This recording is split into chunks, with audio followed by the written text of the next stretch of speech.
Knon 89.3 FM in Dallas and Fort Worth, the voice of the people. Business owners, tell KNON's listeners about your business. You can put your business or event on KNON. KNON currently has space available to run announcements for you. Tell KNON's listeners about your goods, services, nightclub, concert, or event. Help keep the voice of the people on the air while putting your information on the air. KNON's been named the #1 radio station in Dallas by both the Dallas Observer and D Magazine. Put your business with Dallas's #1 station. Call now for more information at 214-828-9500, extension 227, or extension 233. For more information, go to knon.org and click on the Run Spots on KNON page. It's a great way for your business to support community radio while letting more people know about you.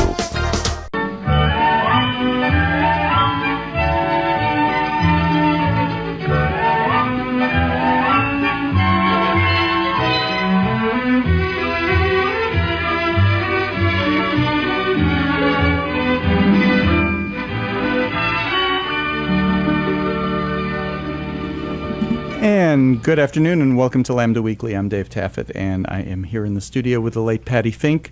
Lerone has today off. He had a funeral he had to go to death today. in the family. Yeah, very close relative. Thinking of you, Lerone. Yeah. And Danny. An elderly relative who it wasn't unexpected. Yeah. So our guest has not called yet. Hopefully she will. If not, she'll make it up. Yep. And it's possible she didn't have my cell phone number to let me know if something was going wrong. Anyway, we're expecting State Representative Celia Israel. Yeah, from Austin. Today. This week, busy week. I was shocked. Hillary announced she's running for president. I know. I was Who shocked. knew? Shocked. Josh, you? I was shocked. How about you, Chris? Yes. Yeah. Chris was shocked. Doc, were you shocked? No. Shocked. Oh, Doc wasn't shocked. Doc's so jaded. Yeah. Hillary's running. Yep. Two gay couples in her video. Yeah. Who one of them is getting married this summer, and they said they didn't know that they were going to be in her announcement video. They knew they were doing something for her. It wasn't like they, were sneaking around and, this is for, Rick Santorum. And right. They knew it was for Hillary, but they didn't know that it was going to be in the announcement video. And actually, they didn't know it was going to be in anything. They interviewed hundreds of people and took some of the best clips. And when it was in there, they became instant media celebrities. And they were the only ones who did, really. So they invited her to the wedding. I hope she goes. I hope so, too. That would be fantastic. Yeah. Okay, so Hillary is running. She outpolls any and all of the Republicans at this point by 10 points. Maybe, some as many as 25. Yeah. Some might be a little bit narrower than that, but most of them were right around 10. And even Scott Walker up in Wisconsin, she outpolls him by a good percentage in his own state. In this state, I'm not sure. We have two who are running, Ted Cruz and Rick Perry.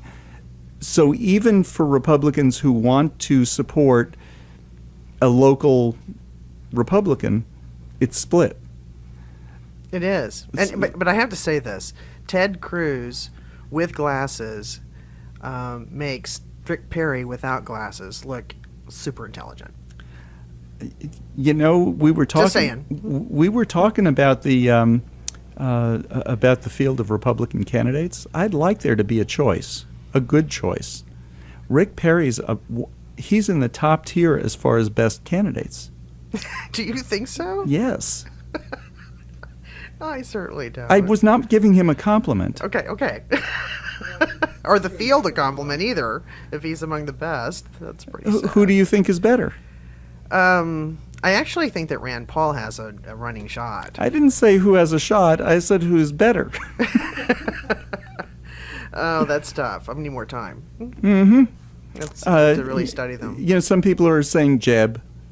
Walker comes across as intelligent anyway. Who's better than Perry? Last few times I heard him speak, he was pretty good. And I mean that seriously. He was here in Dallas for something, speaking at City Hall. He was pretty good, very appropriate, not speaking to generally a group that would generally vote Republican, and he was good. It wasn't great. No words. I know. Okay, but Hillary is running. What does she need to do in order to keep up her momentum? She has a year and a half. Yeah. And no other country in the world has elections. This much, starts a year and a half before an election. It's really crazy when you zoom out and look at the globally at large. So what does she have to do in order? She's not going to have any opponents. It looks like in the Democratic race. She actually might. Bernie Sanders might announce. Who was the other one? Well, there's Mark O'Malley from Maryland. Right. We have a number of them. I don't think Biden's going to run. So, I mean, there are quite a few. If there are one or two, so there will be debates, and those are actually good because it gets the candidate debating and in front of the public in a way that she wouldn't be if she's running alone. I think whether it's local races all the way to presidential races, I think it's always better for all of the candidates when there are a lot of candidates running. Because it really keeps you honed on your message, and you never get in this kind of sated, comfortable place, where you really screw up. And if you screw up, you're going to screw up early because it's going to be constant. Well, there could be as many as 20 running on the Republican side, including Lindsey Graham is 91% sure he's running. 91. Right, but I told Aaron this morning, I think Lindsey might not want a lot of poking around. Just saying. I'm just saying a lot today. Who'll be his first lady? Great question. But we'll not go there. Getting back to the Hillary side of it, what does she need to do to maintain her momentum, to maintain her lead right now against any of the Republicans? And when we say she outpolls any of the Republicans, it's not like it's not like 2% are for this one, 3% for that one, 7%.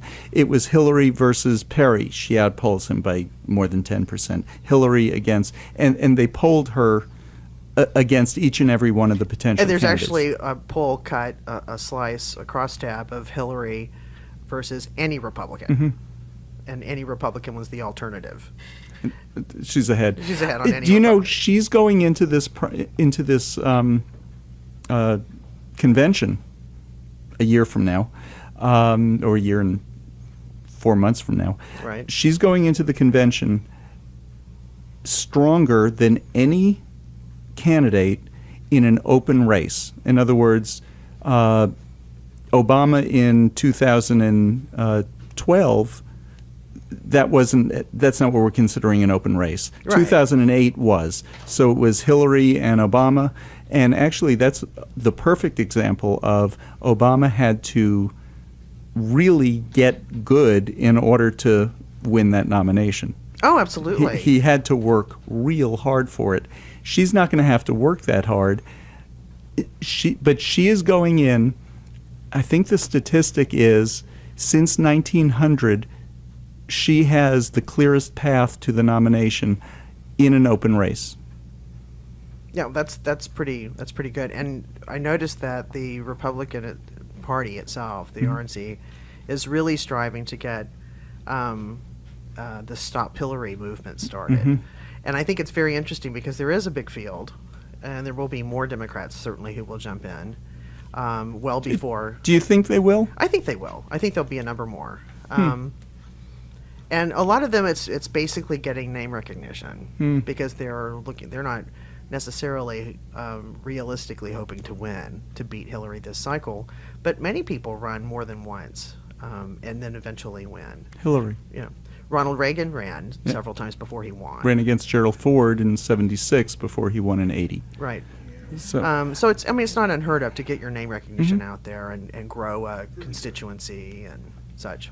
So I think that's a really good thing. But what does she need to do to stay on top? I think she really needs to have a bold message that strikes a really strong, specific chord with a large swath of people across the country. And I think she's starting to do that now. She's talking about what she can do for the middle class and the quickly losing middle class in our country with income inequality as huge as it is. The middle class is really disappearing. And in fact, this week I spoke with a housing director at City of Dallas. They're holding a big housing event tomorrow, talking about the fact that there's no middle class housing. And I mean, it's dwindling in Dallas. You either have to pay high end or low end. In Oak Lawn, all of the construction in the city right now basically is going on Oak Lawn, Uptown, Downtown, Victory, and just south of downtown. What's that area called? Around Oak Cliff? No. The Cedars? The Cedars. Thank you. And all of none of it is middle class housing. All of it is expensive apartments. None of it is condo, basically, very little, because there's some tax, something that you get if you make it apartments and then 3 years later turn it into condos or something. So we're going to see a whole bunch of condo conversions over the next 5 years or so. But for the next few years, all of these really expensive apartments are coming in. Who are all these people who can afford? You know, I live right across the street here.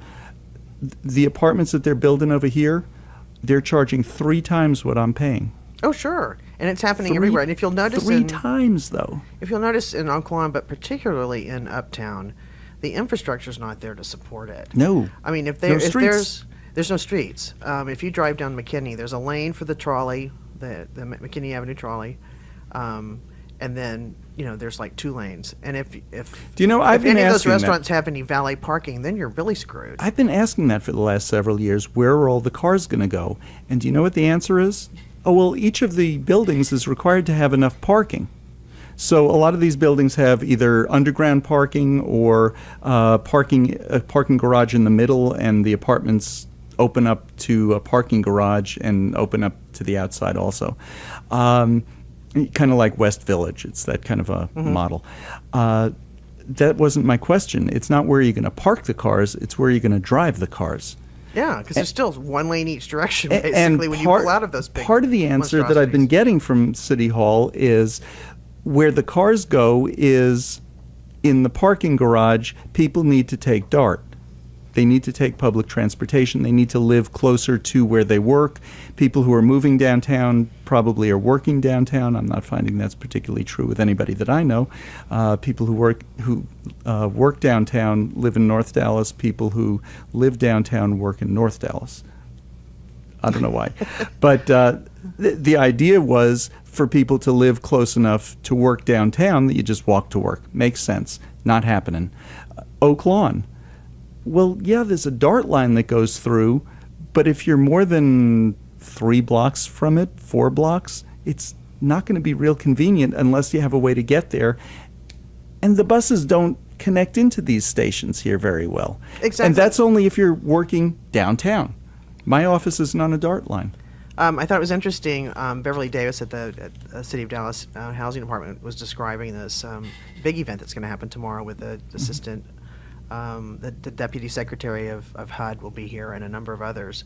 But that the City of Austin has an ordinance now. We've sort of segued off presidential candidates, but they have an ordinance now that says that every development, the developer is responsible for seeing that public transportation is available to all the residents in the new development, whether it's single family homes or multifamily. So you can't just build. Yeah, you're going to have to go talk to Metro or DART, whoever your transit is, and make sure there's a line that's readily available to the people in your development. And I think that's really brilliant to mandate it before anything is built. But okay, so a lot of development started around all of the DART stations. The first one that just boomed was Mockingbird Station. Oh yeah. Lots and lots of development. And there's a bunch up in Carrollton around the train stations. Plano, the Plano train station is just wonderful, what they built right around it. There's kind of like an old town Plano now around it. Very nice. They're doing the same sort of thing, getting going in Irving. Oak Cliff, not so much. It just never really happened there. But there is good bus transportation and connections from the DART stations in Oak Cliff. But to look at like the Cedars station, that's really brilliant. I mean, it's walking distance to Gillies. You know, I mean, it's in Southside on Lamar. Well, and the one right venues. here near the station, the new Parkland station opens up to Parkland. You know, you just get off the train and you're in Parkland. That's great. But what I'm talking about is, let's say I rented one of these apartments here in this area, and I do live here. My office isn't on a DART line. Yep. What do I do? That's a problem. You know, That's a problem here. The management company can do whatever, or the owners of the building that they're building can do all they can to build or to get DART to run bus service. But if DART doesn't go near my office, it might go near my apartment. It's not going to help. Walk or ride your bike. There are several places in Oak Lawn where there used to be single-family houses, and there are now 17-story buildings. So a street that, for that property, used to get 3-4 car trips, you know, one from each of the houses that were torn down to build a 17-story building. It's now going to get 1,000. Yeah. How are these 2-lane streets going to handle all this? I have asked. The only answer I get is yes, every apartment has to have a certain number of parking spaces for that. That's not what I'm asking. Where are the cars going to go? We are not a compact walking. We're not a walkable city at all. City at all. So that's how you think Hillary's going to win. Yeah. Okay. I think she's got to strike a big chord that really resonates all the way through the country in terms of middle class, and stick with it. She's got to be really, really focused. We're going to talk a little bit more about Hillary and the apartments that she's building here that are too expensive to. It's all Hillary's fault. Thanks, Obama. You're listening to Lambda Weekly on 89.3 Knon FM. I'm Dave Taffet here in the studio with the late Patti Fink. Josh is on the controls. Doc is drinking coffee, doing his videoing, and you can see what goes on here if you watch one of our podcasts, which are usually out by Monday or Tuesday, the week that we do the show. Why don't we do that thing? The break. This is William. I download Lambda Weekly Podcast from lambdaweekly.com. Call. And you're listening to Lambda Weekly on 89.3 Knon FM. I'm Dave Taffet here in the studio with the late Patti Fink, and we're just talking stuff. Hillary obviously this week announced that she's running.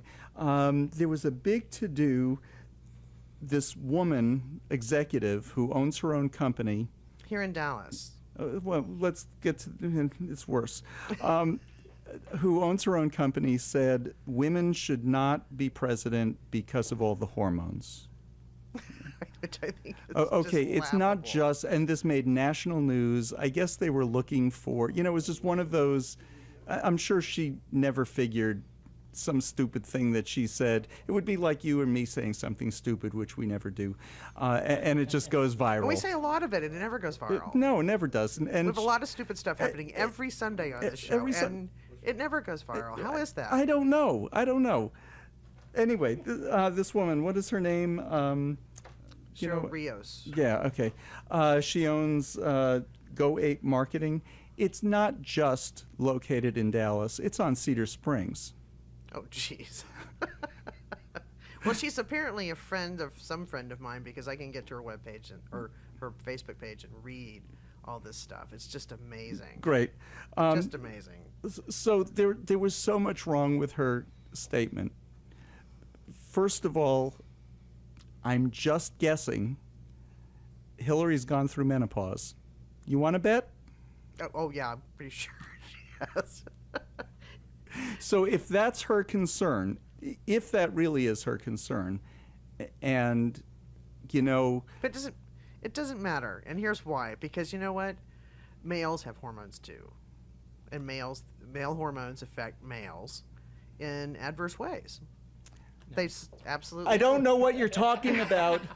You have to watch the video. I just choked Josh.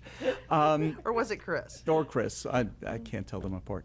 Of course there's so much wrong with it.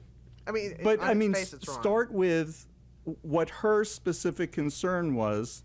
I think Hillary's beyond that. I just have this feeling. I think she's going to be fine. I think so. But, yeah, there is so much wrong with it. But, very often people make statements like that when they're really just reflecting on themselves. Well, she's the CEO of a company.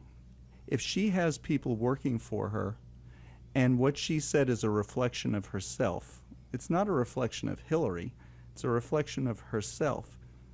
God, I want to find out who works at that company and find out what kind of a raving lunatic this woman is. Well, and I read. I don't know that she was on local TV, and that part went viral as well. But on some of her comments, she was talking about she would leave the country.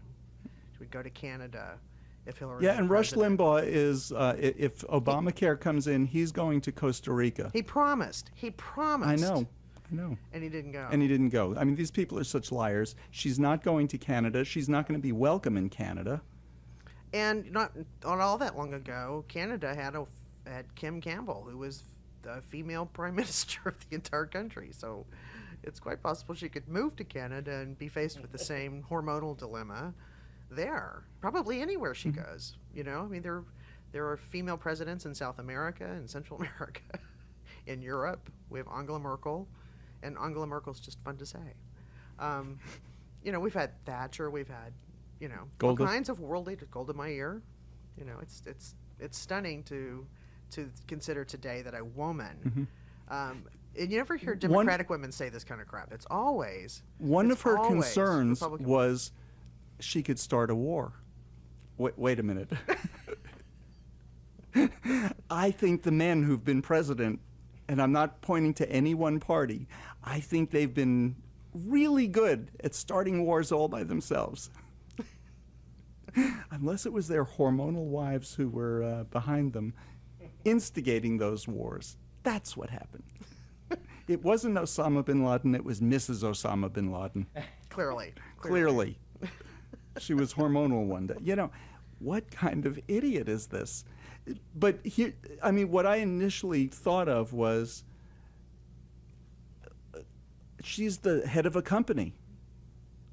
I mean, it's a small company, but she's the head of a company. Why? I don't think she's worthy. No? She doesn't think she's worthy. No. So. Which is bizarre. Okay, so I guess the theme today is Hillary. Hillary named a gay campaign manager. Yes, she did. It made news for a day. He's a young guy. He's like 35.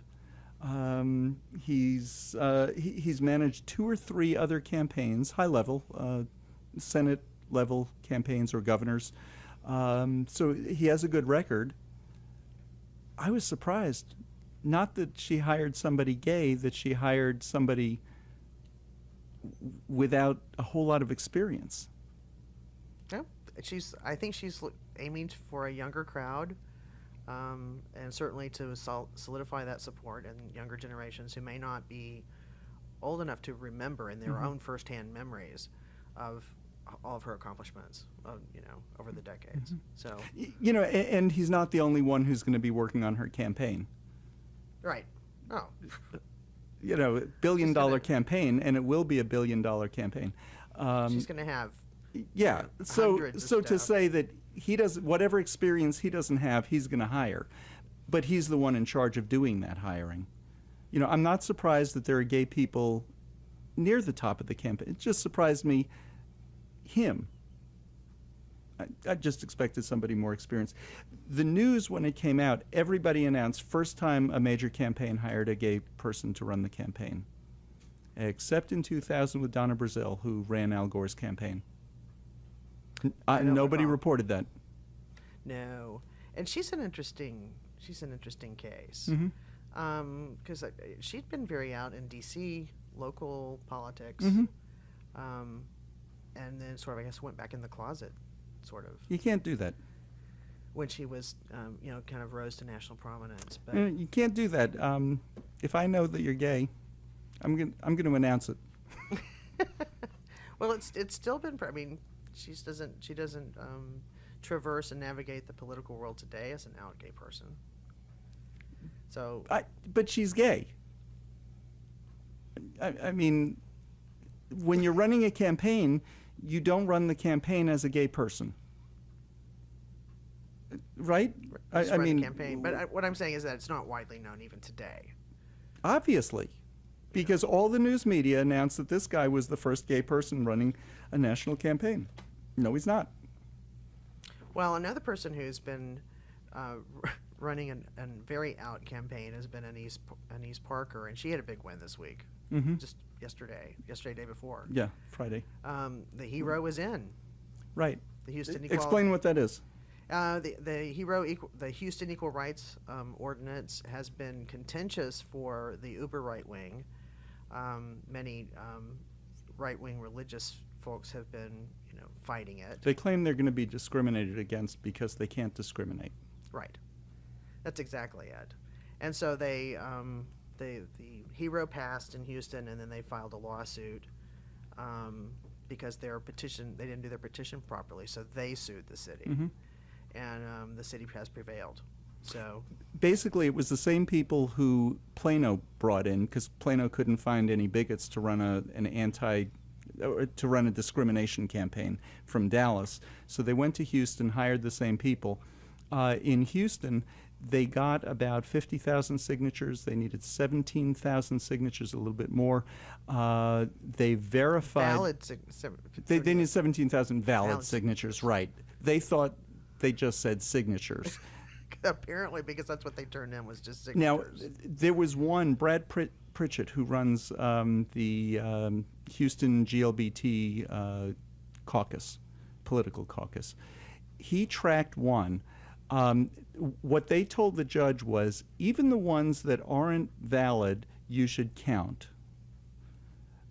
Because some people just moved. So he took one, found her voter registration card, one of the ones they were claiming just moved. Her voter registration card was in Spring, Texas last January. She signed the petition in May or June or whatever, over the summer. And she was one of the ones kicked out, and they're saying that, well, no, she lived in Houston at that time and moved later.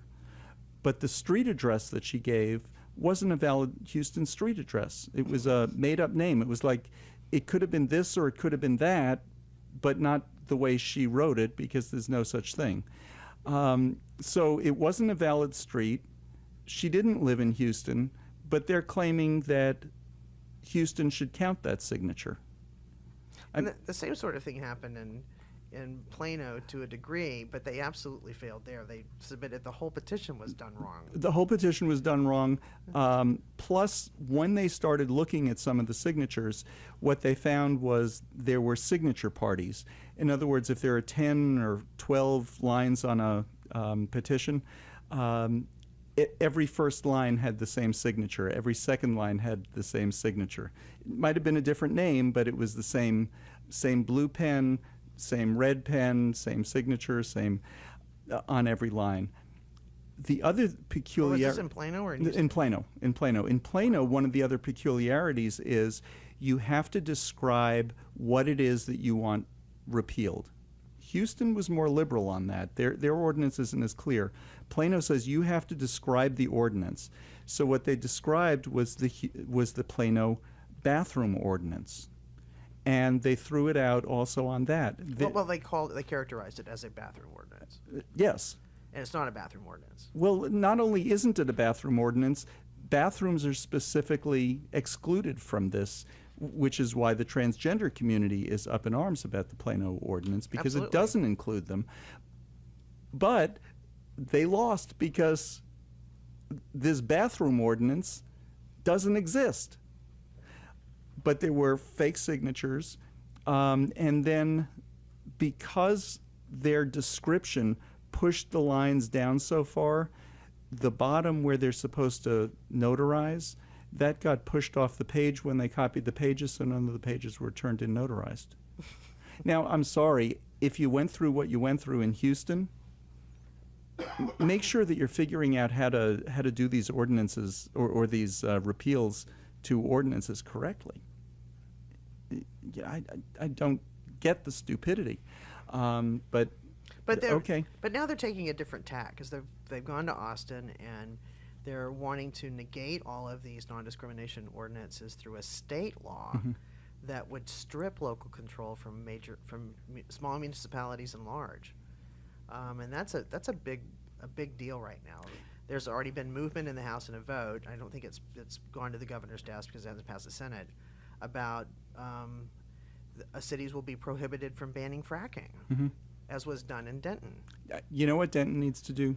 If that passes, they need to not approve the zoning for fracking, but okay, go to the state, let them tell you, let them move into wherever it is they're moving in, and the street crew needs to come in and just bust up the street with all their equipment there so that they can't get that fracking out of there. They need to turn off the water supply to that area, and then they can't frack, period.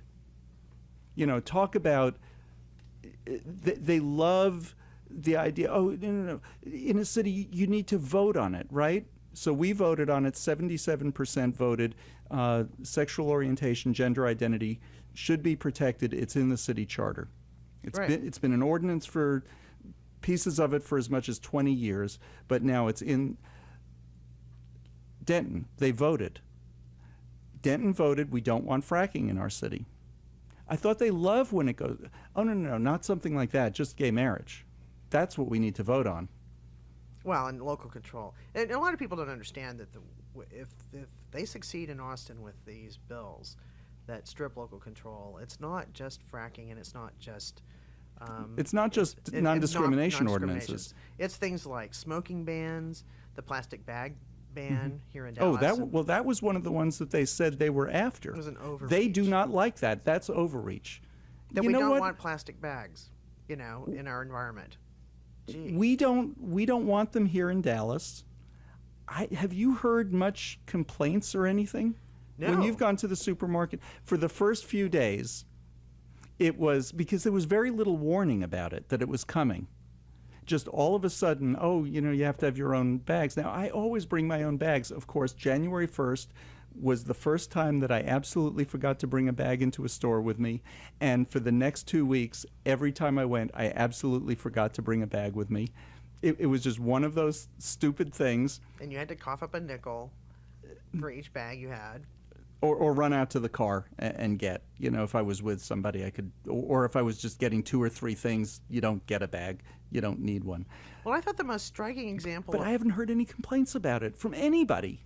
No, and in fact, in my neighborhood right next to White Rock Lake, I don't know if you're familiar with Katie, the swan that lives on White Rock Lake.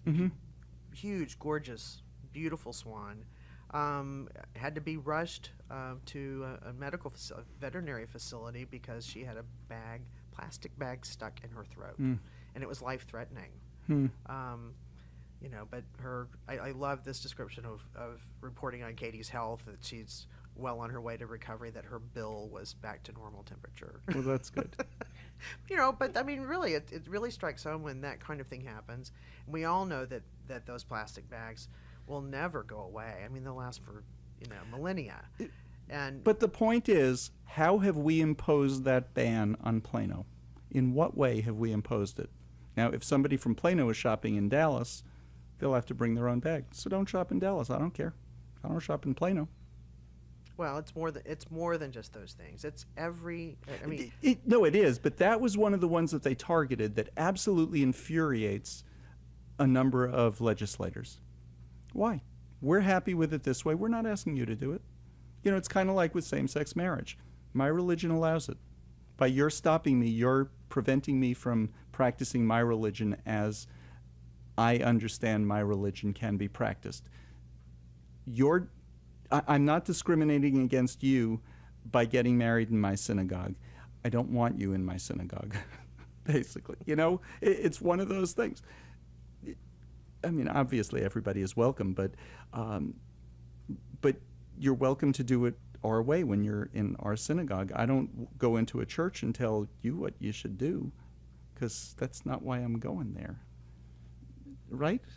Wow, the whole Religious Freedom Restoration Acts, the RFRAs are just ridiculous. Mm-hmm. It's happening now again in Louisiana, and IBM has sent a letter to them, imploring them not to pass this because it will directly affect their employees, and they understand that. They have a lot of operations right there in Louisiana and in Baton Rouge, in fact. And so, they're calling it the something about conscience and marriage, so that they don't have to recognize or, get it off of me, get it off of me. And one of the bills going through Austin is that it would make it a criminal offense for an elected official to threaten, punish, or intimidate a person based on the person's religious beliefs. That's targeting one thing: people in the county clerk's office. Now, I'm all for compromise. I'm all for not forcing people to do what they don't want to do. I'm also all for I have certain rights.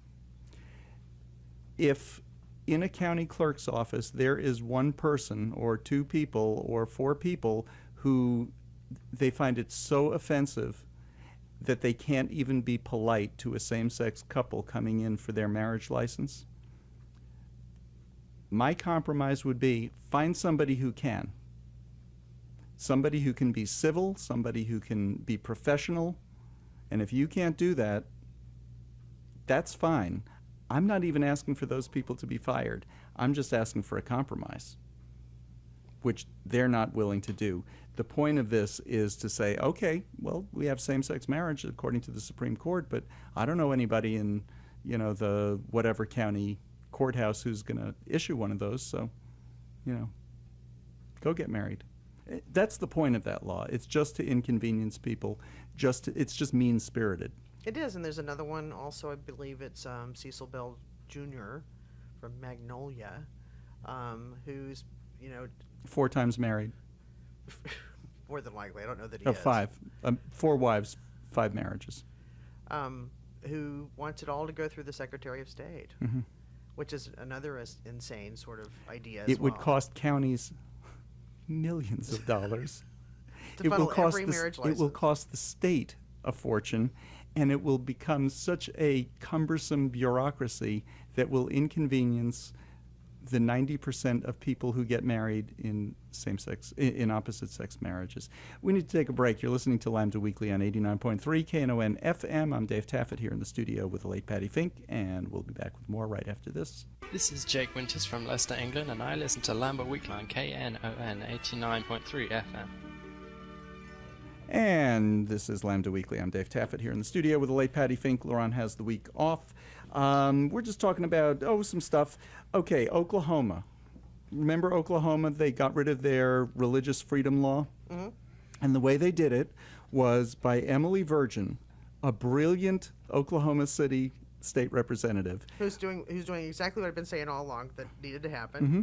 She appended an amendment to the bill that said it's fine, you can discriminate any reason you want in this state, you just have to post it in your business, on your website, and in your advertising. That way, no embarrassment will happen at all, because everybody will know you don't want to do a same-sex wedding, you don't want black people in your business, you don't want non-Baptists in your business, whatever you don't want. Just let us know. Just post it. And just post it, and we're good with it. We can do our business elsewhere. Right. And the bill got withdrawn within 8 hours. They want to be the bigot. They want to be bigots. They want to discriminate. They don't want to be. But they don't want to be. They don't want to be identified. Identified or held accountable, or having to commit to it. Without, they want to spring it on you, I guess, as a surprise. Okay, so they weren't going to give up. They weren't going to give up on Friday, I think it was, maybe it was Thursday. The Oklahoma Transportation Network Company Services Act passed. the Oklahoma Transportation Network Company Services Act affects Uber and Lyft. And it allows drivers to not pick up people based on their sexual orientation or gender identity. Really? So the way I wrote this up was, everybody else is writing, discrimination against gays and lesbians. I don't think so. I know a lot of gay Uber drivers. So I wrote, gay Uber drivers in Oklahoma will be able to kick straight people out of their cars. Yep. Because you know what? Straight people have a sexual orientation too. They And also have a gender identity. and what they need to do, if this gets signed into law, they need to line up in front of the Capitol so that they're the ones that are called.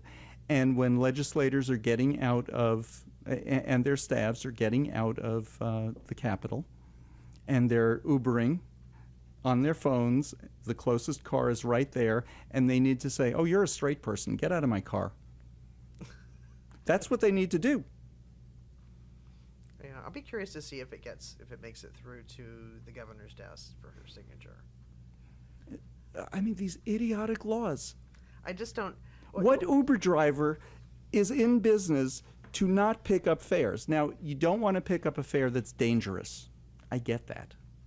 So if you see somebody who looks dangerous, when was the last time, these people with guns, that gay community, right? So.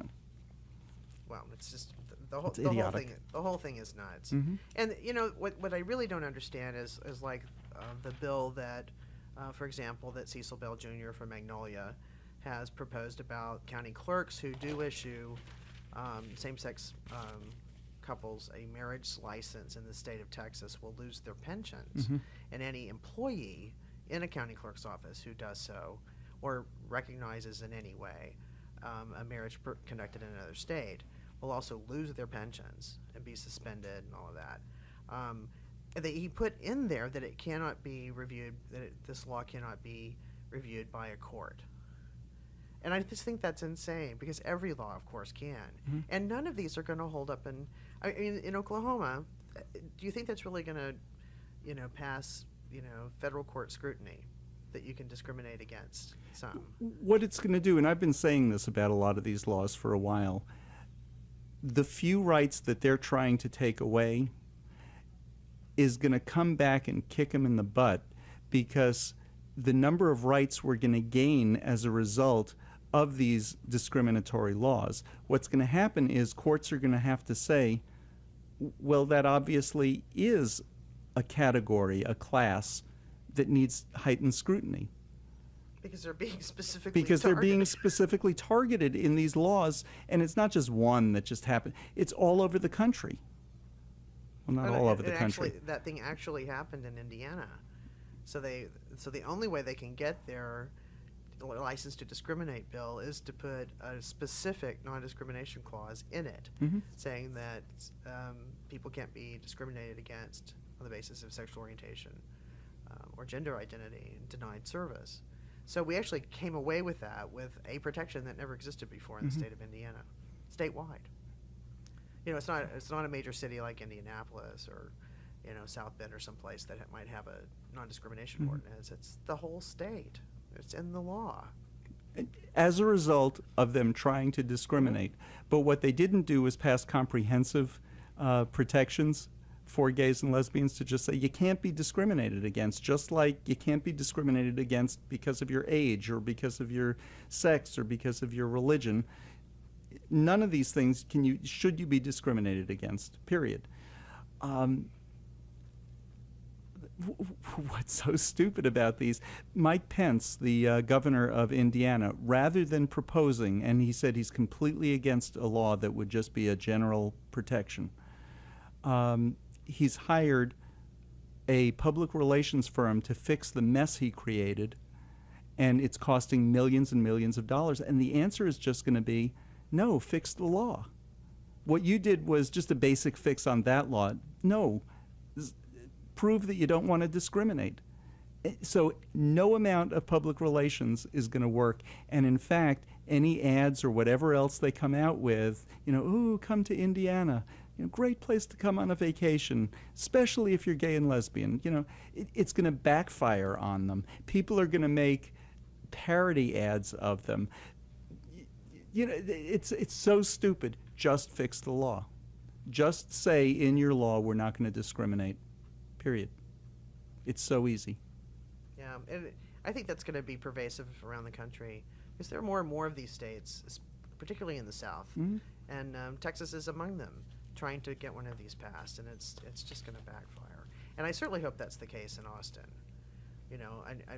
We're getting scarier and scarier.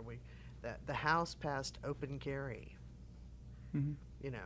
And in Texas, open carry exists in 44 states, so we're not that far behind. But the way it will be expressed and dealt with in Texas is going to be like it's never been seen before. Guaranteed. The open carry people did a demonstration on Cedar Springs. The police called me. They said, who else should we call to warn people? And what the message was these people who are walking around Cedar Springs with guns are looking for allies. That they weren't looking for, they weren't there to threaten anybody. But the police were so worried that somebody was going to take out a gun and shoot one of them, and that person's walking down my street with a gun. What are you supposed to think? What am I supposed to think? But the police called. The police called us. They called the bars. They called all of the stores on the street because they were that worried about just a little rally to get people there to support them. It was a friendly rally that they had. And so, yeah, how is this going to go bad? Well, I have an example of how this is going to go bad and could get worse. Alabama just passed a law that children can carry guns. They have to be supervised by their parents unless they're at a shooting range doing target practice. There are one or two other places where children are allowed to, and I'm talking children, not. Wasn't it somewhere in the South that the kid with the AK-47 and the instructor? It was an Uzi. The instructor got the instructor got killed because a 13-year-old had to have the pleasure of using an Uzi that was obviously too big and too powerful for a little 13-year-old girl, and she was apparently little, but a little 13-year-old girl to manage. So yeah, that should go real well. And if you missed it this week, go back and look for this online. Eloquent speech by State Representative Rafael Anchia from Dallas on accurate birth certificates for kids. And what's striking about this is that the head of the committee is a big GOPer, Byron Cook. And he's for it. And he's for it. Mm-hmm. And he said on the floor, I want it to be known, everyone here, that I support this bill, which I think was really extraordinary because that bill may actually advance. One of the problems with the Texas legislature is we have a bunch of nutcases down there, like Molly White, who's throwing people out of her office. When I was down there, it was I was there with some of her constituents, and she said, I don't want to waste your time, and more important, you're not going to waste mine. Now get out of my office. Oh. That's how she represents Bell County. Great. But we do have a number. Joe Strauss, great guy, the Speaker of the House. There are a number of really good Republicans in the legislature, and I mean that sincerely, and they're just being shouted down by the nut jobs. Well, and I've always been, as I've said many, many times in the last 15 years on this show, let the bigots show themselves. And I just love it when, and especially in these committee hearings, where these people just really pop off from the right wing, and whether they're in the legislature or not. And then you have somebody like Sylvester Turner from Houston who just says, "Now, are you saying that Texas should say that a Supreme Court ruling is not binding on Texas? Are you saying that?" Mm-hmm. And there's just like crickets. Repeatedly it happens because they're talking such amazing stuff that people reel from that, I think, and really don't want to align themselves with that. Mm-hmm. I hope they don't want to align themselves with. And it's bill after bill after bill. We have 21 going through the legislature right now, and there's still 40 days left. I hope that there are a number of legislators there who really would like to make a difference in people's lives and help Texans and help the Texas economy and help. And I'm not saying help the Texas economy like we're doing poorly. We're not, but help build the Texas economy. Help build Texas in a positive way. We have the right Speaker of the House to do that. We do. I've been down there a couple of times this Sophronia session. Thompson would be better, but since we don't have her, we have the right guy in that job. He's a good guy who really is concerned with getting it done right and doing it bipartisan. He is wonderful that way. A couple of other quickie news items. Cathedral of Hope, after a 2-year search, named their new pastor. His name is Neil Cazares Thomas. I spoke to him this week. I can't wait till he moves here, and we'll have him on the show. Great guy. And I think he's going to be the person who's going to be able to get that church to move beyond. yeah, really set itself on a new course. Yeah, good guy. They made the right choice, and we'll have him on once he's here.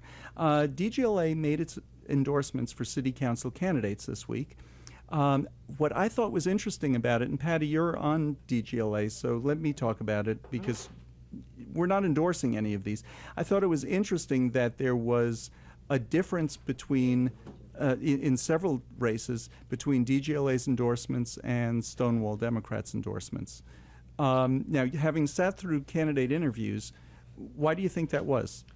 Well, the biggest one is that this is a nonpartisan election, and the Dallas Gay and Lesbian Alliance PAC is a nonpartisan organization. All of the DGLA is a nonpartisan organization. Stonewall Democrats is a very partisan organization, and applied partisan filters to those they would screen. So some of them were just DGLA endorsed somebody who may be a Republican or didn't want to say that they were a Democrat. It's a nonpartisan election. No, I understand that. Party doesn't But matter. Stonewall wouldn't endorse those people. That's on them. But yeah. Stonewall has a partisan requirement. Right. And that's what I'm saying. All 50 candidates were invited by DGLA. DGLA might have endorsed somebody who they would have eliminated. Was part of, now I know DGLA endorsed in every single race. That's the first time DGLA has ever done that. It's really historic because not only did we have a full slate, but candidates, to think about what that means, it means that candidates in every district in the city sought out endorsement. Yeah, they sought you. LGBT. It wasn't that you sought them out. I mean, Right. you sent them something, but Right, and we encouraged everybody to participate, but the fact that they would, pursue it all the way to get the endorsement and all that means, I think is extraordinary. It's historic. There have been times, even in my history with DGLA, and the organization goes back 38 years. That we've had like 4 candidates might come for the whole city. I mean, there were those days, and people sneaking in and out back doors, and not and then disavowing that they'd ever talked to DGLA. And so this is really, really historic in its longer arc. And so I'm very, very proud of the candidates and all, by the way, all incumbents who are running again for re-election came and sought our endorsement, which is huge.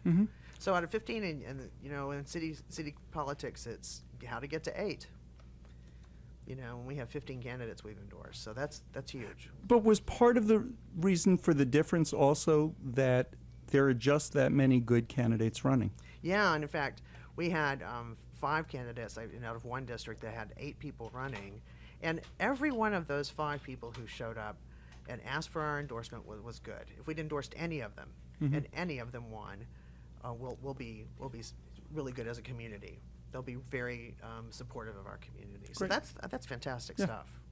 And not that we've had a problem with city council. I mean, one person here or there, but not a majority. Right. We've 20 had years ago, I remember when the first ordinance passed, we were counting votes while the vote was being taken. Yep. And It is. surprised that we had 1 or 2 of the votes that we had. But, now it's been most. Oh, absolutely. Yeah, And with it's- 1 or 2 that have not voted with us. And I think they get it that we live all over the city. We're not all in Oak Lawn, which I think is another great milestone. Patty, we're out of time. Yep. Next week we'll have Mayor- Mayor Mike Rawlings will be on. And we'll see if Patty and the mayor get into a cat fight. They won't. But we'll get Celia Israel rescheduled. Yes, we will. You've been listening to Lambda Weekly on 89.3 Knon FM. I'm Dave Taffet here with the late Patti Fink. Thank you, Josh. Thank you, Doc. We'll be back next week with more.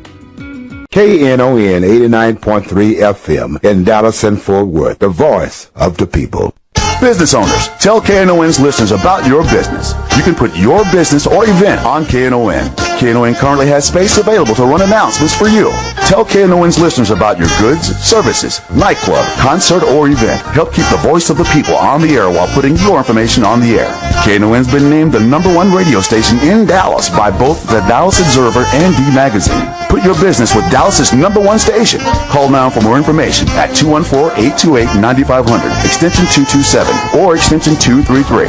For more information, go to KNON.org and click on the Run Spots on KNON page. It's a great way for your business to support community radio while letting more people know about you.